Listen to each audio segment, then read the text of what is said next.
Namaste everyone, you're watching Smarty Tech Fizz and I am Anjali with a new video related to the MongoDB Compass. So today we will learn that how we can connect to our MongoDB server using the MongoDB Compass. We have already done with that how to download and install the MongoDB Compass in a Linux system.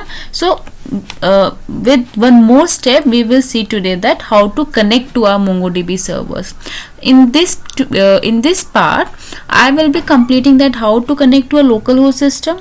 Okay, then after we will connect to a replica members, that how you can connect to a replica members, either it is a primary or secondary or whatever it is. So how we can do that, I will do these two things in just a single video. So let's get started. So what you need to do, obviously firstly we need to open our MongoDB Compass application.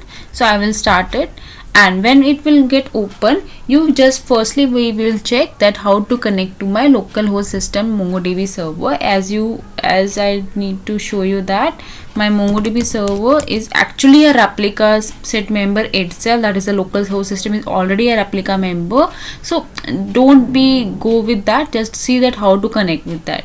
Okay, so firstly you need to click on the new connection. When you will click on a new connection, it will ask you, either you have to paste the connection string here.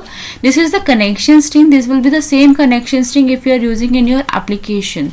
Okay, application level. In that means the connection string you are using for connecting your application to the MongoDB. If you don't have a connection string, then don't be just take care of that. You can easily use the fill-in collection fields. Okay, I will be using this is simply like the form submission. Okay, so here you have to mention the host name. I will be using the localhost because I'm going to connect to my localhost. That will be the same as here. Port will be the same, that this is the default port where the MongoDB servers are already running. If you have change, you can change it, but I don't have any changes to it, so I will not do any change on it.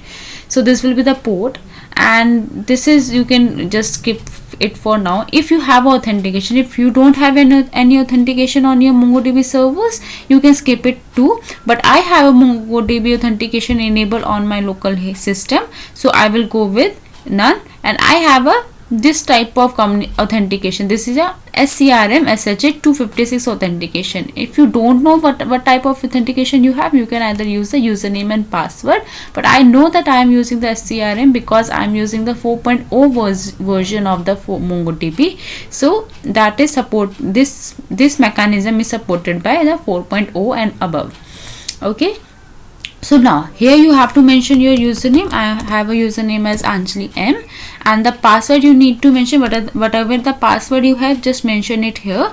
I have a password like this, and after password you have to mention the authentication database. That means on which database it should be authenticated.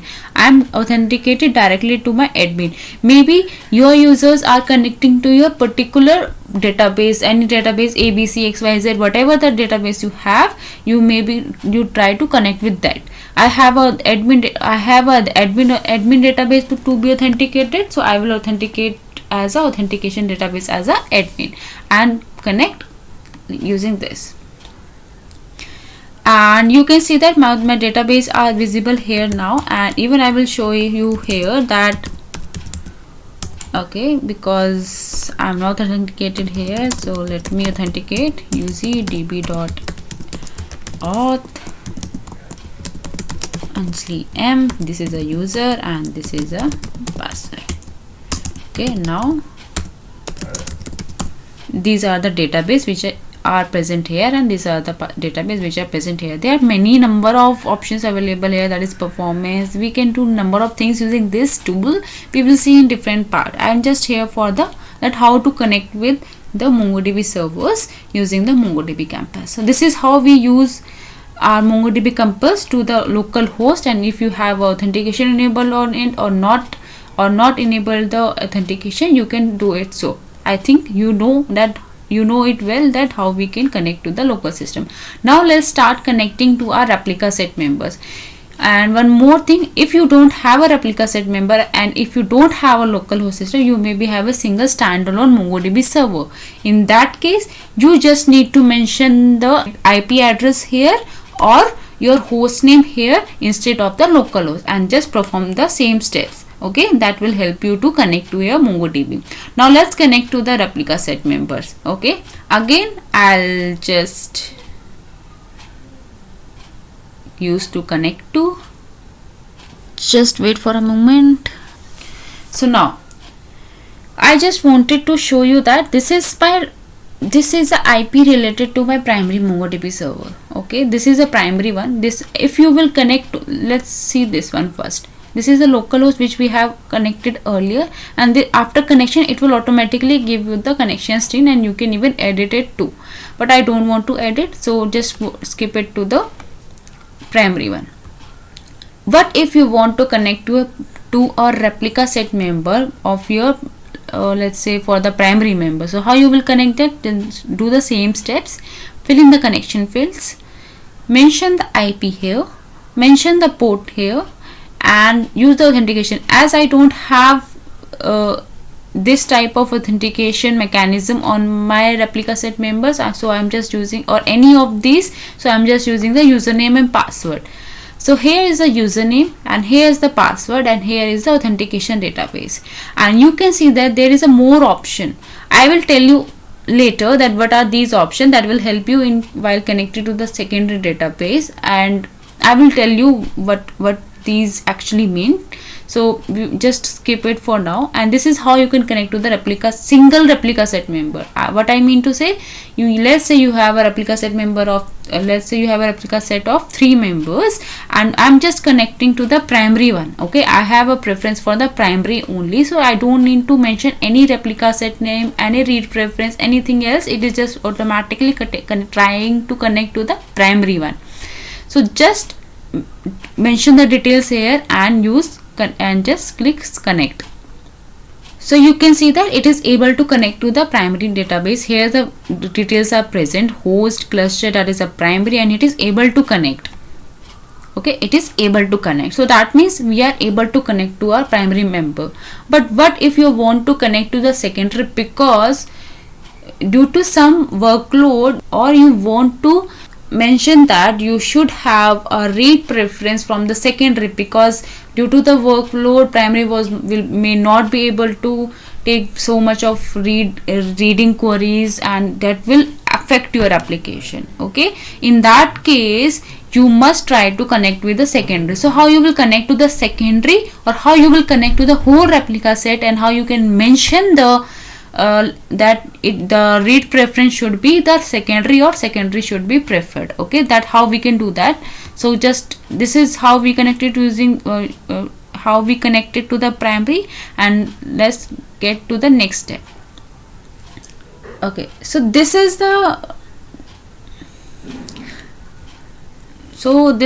for the secondary one. Okay, because they are of the same set members, and this was the primary and this was the secondary. So how you can connect to the secondary? Let's firstly see that if I trying to connect using like this, provide the host name here, provide the port, provide the authentication, provide the username, password, and authentication database.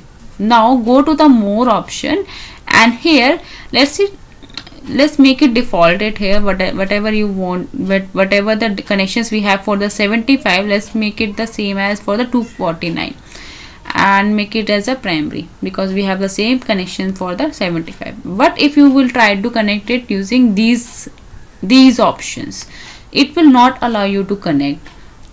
Let me show you why it will not allow you to connect. Because as I told you, this was a secondary one, this is a secondary cluster, and what I am trying to connect to, I am trying to connect to the primary one. So how it will allow you? It will not allow you, because as it said that it is not a master one, it is not a primary one. Either you need to change to your connection string, or either you need to provide the full replica set name so that it can connect to the full topology connection. So how you will do that? So you can do it using this. Let me go back and again came back to this string and go to the fill in connection string manually. Here Firstly, we will provide the replica set name. What is the replica set name? You will find it in the configuration file. Let me show in my local system that how you can find that. So you can find it in the vim etc mongod.conf. Go there and you can see the replica set name here. Replication and replica set name here is RS1. This is for my local host system, but for this IP the replica set name is RS5. Fine.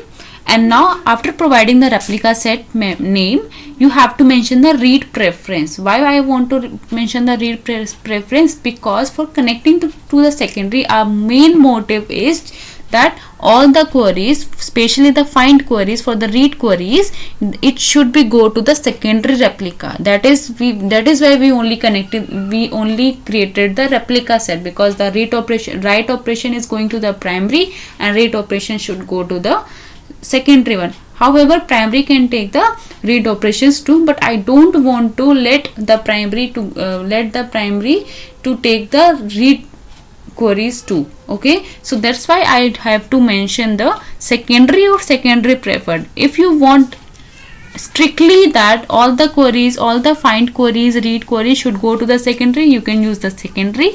And if you want that preference should be secondary, maybe that at that time the secondary is not available, then it will automatically switch to the primary one. But I want here is secondary preferred.